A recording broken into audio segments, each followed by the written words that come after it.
Afisa mmoja wa polisi wa Kenya aliyepelekwa huko nchini Haiti kama sehemu ya mataifa ya usalama wa kijeshi yanayojulikana kama MSS yanayoongozwa na Umoja wa Mataifa ametoweka baada ya kuvamiwa na washukiwa wa magenge ya uhalifu. Shambulio hilo lilitokea siku ya Jumanne katika mji wa Port Sonde ambako maafisa wa polisi walikuwa wamepelekwa kusaidia kuokoa gari la polisi wa taifa wa Haiti lililokuwa limekwama kwenye mtaro wakati wa doria, taarifa ya MSS ilisema. Wakati vikosi vya uokoaji vilipokuwa vikijaribu kurekebisha hali hiyo, washukiwa wa magenge waliokuwa wamejificha walifanya shambulio. Kutokana na tukio hilo, afisa mmoja wa kikosi cha Kenya cha MSS bado hajapatikana, ilisema taarifa hiyo ya MSS. Vikosi maalum vimepelekwa kufanya msako kubaini alipo polisi huyo, iliongeza taarifa hiyo ya MSS. Tukio hilo ambalo lilitokea takriban maili 60 kaskazini mwa mji mkuu wa Haiti wa Port-au-Prince linajiri mwezi mmoja baada ya constable wa polisi wa Kenya kupigwa risasi na kuuawa wakati wa operation ya kupambana na magenge huko katika mji wa Segour-Savienne. Mwili wa polisi huyo ulirejeshwa nyumbani huko nchini Kenya na kuzikwa mapema mwezi huu. Miji ya Port Sonde na Segour-Savienne iko katika eneo la Artibonite ambalo ni jimbo kubwa zaidi huko nchini Haiti. Kenya inaongoza juhudi za kimataifa kusaidia polisi wa taifa wa Haiti kurejesha maeneo yanayodhibitiwa na magenge, ikiwa ni pamoja na sehemu kubwa ya mji mkuu wa Port-au-Prince.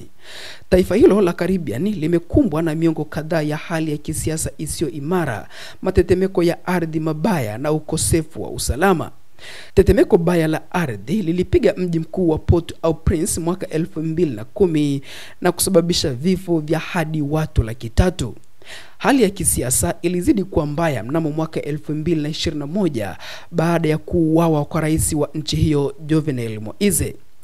Kenya ilijitolea kuongoza na kuchangia maafisa 1000 katika misheni ya kulinda amani huko nchini Haiti baada ya miezi kadhaa ya maombi kutoka kwa katibu mkuu wa Umoja wa Mataifa Antonio Guterres.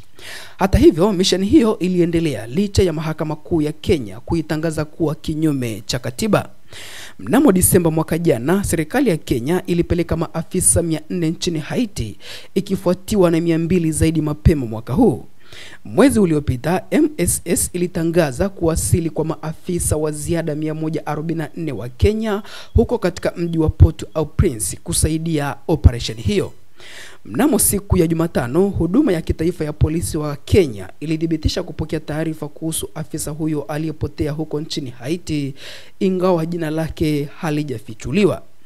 Tunawapongeza maafisa wa polisi wa taifa walioko huko nchini Haiti ambao wanaendelea kujitolea kutimiza jukumu lao ndani ya misheni ya usaidizi wa usalama wa kimataifa, ilisema taarifa hiyo ya jeshi la polisi la Kenya. Hii ni Habari 24 Channel ambayo tunazidi kukujuza na kukupasha habari pamoja na matukio mbalimbali yanayojiri kutokea kila kona ya dunia. Kama bado hujasubscribe kwenye YouTube channel hii, unaweza ukafanya hivyo kwa kubofya neno subscribe, na utaendelea kupata habari pamoja na matukio mbalimbali yanayojiri kutokea kila kona ya dunia.